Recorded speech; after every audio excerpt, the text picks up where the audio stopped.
Hi friends, ഇന്ന് നമ്മൾ എല്ലാവർക്കും ഇഷ്ടപ്പെട്ട കോക്കനട്ട് ബൗണ്ടി എങ്ങനെ ഉണ്ടാക്കാമെന്ന് നോക്കാം.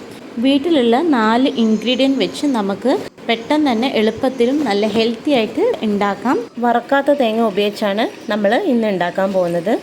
എങ്ങനെ ഉണ്ടാക്കാമെന്ന് നോക്കാം. ഇരുമ്പ് ചീൻചട്ടി എടുത്തിട്ടുണ്ട്. അടി കട്ടിയുള്ള പാത്രം എടുക്കാൻ ശ്രദ്ധിക്കണം.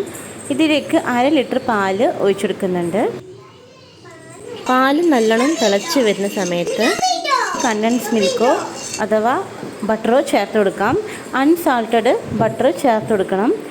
ഞാൻ ഇതിലേക്ക് 50 ഗ്രാം അൺസാൾട്ടഡ് ബട്ടർ ചേർത്ത് കൊടുക്കുന്നുണ്ട്. ബട്ടർ നല്ലോണം മെൽറ്റായിട്ടുണ്ട്. ഷുഗർ ചേർത്ത് കൊടുക്കാം. ഞാൻ ഇതിലേക്ക് 1 കപ്പ് പഞ്ചസാര ചേർത്ത് കൊടുക്കുന്നുണ്ട്. ഓരോരുത്തരുടെ മധുരത്തിൻ്റെ ഇഷ്ടം പോലെ ചേർത്ത് കൊടുക്കാം. 3/4 കപ്പിൽ നിന്ന് 1 കപ്പ് വരെ നമുക്ക് ചേർത്ത് കൊടുക്കാം.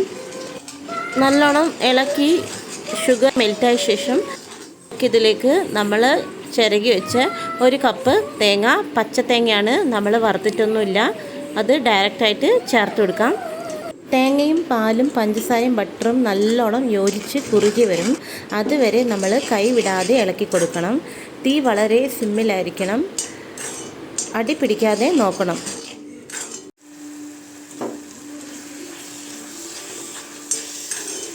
അങ്ങനെ നമ്മൾ കൈവിടാതെ ഇളക്കി കുറുക്കി എടുത്തിട്ടുണ്ട്. കോക്കനട്ട് ബൗണ്ടി ഷേപ്പാക്കി എടുക്കാനുള്ള സ്റ്റേജ് ആയിട്ടുണ്ട്. ഇതിൻ്റെ ചൂടാറാൻ വേണ്ടി നമ്മൾ ഫാനിൻ്റെ ചോട്ടിൽ വെച്ച് ചൂടാറിയ കോക്കനട്ട് ബൗണ്ടിയുടെ ഷേപ്പിൽ പിടിച്ചെടുക്കാം.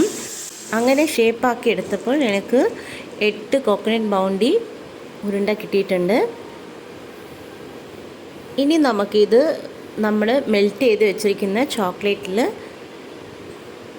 ഒന്ന് മുക്കി അല്ലെങ്കിൽ ഡിപ്പ് ചെയ്ത് എടുത്താൽ നമ്മുടെ അടിപൊളി കോക്കനട്ട് ബൗണ്ടി റെഡി. പെട്ടെന്ന് ഒരു സ്വീറ്റ് കഴിക്കണമെന്ന് മോഹമുണ്ടെങ്കിൽ കോക്കനട്ട് ബൗണ്ടി നമുക്ക് പെട്ടെന്ന് നമ്മളെ വീട്ടിലെ സാധനം വെച്ച് ഉണ്ടാക്കി എടുക്കാവുന്നേ ഉള്ളൂ. ഞാൻ ഡാർക്ക് കോമ്പൗണ്ട് ചോക്ലേറ്റിലാണ് ഡിപ്പ് ചെയ്തെടുത്ത്. ഇത് നമുക്ക് ഡയറി മിൽക്ക് ഡബിൾ ബോയിൽ ചെയ്തിട്ട് അതിൽ ഡിപ്പ് ചെയ്തെടുത്താലും അടിപൊളിയായിരിക്കും. നല്ല ടേസ്റ്റാണ്. സെയിം നമ്മൾ കടയിൽ നിന്ന് വാങ്ങുന്ന കോക്കനട്ട് ബൗണ്ടീൻ്റെ അതേ ടേസ്റ്റ് ആയിരിക്കും. മറ്റേ ഹെൽത്തി ആയിട്ട് നമുക്ക് വീട്ടിലുണ്ടാക്കി അതേ ടേസ്റ്റിൽ കുട്ടികൾക്ക് ഉണ്ടാക്കി കൊടുക്കാം. അപ്പോൾ എല്ലാവരും നമ്മുടെ വീഡിയോ കാണണം, കമൻറ്റ് ചെയ്യണം, ലൈക്ക് ചെയ്യണം, ഷെയർ ചെയ്യണം, സബ്സ്ക്രൈബ് ചെയ്യണം. വീണ്ടും നല്ല വീഡിയോ ആയിട്ട് എളുപ്പത്തിൽ ഉണ്ടാക്കുന്ന റെസിപ്പികളായിട്ട് തിരിച്ചു വരാം. See U.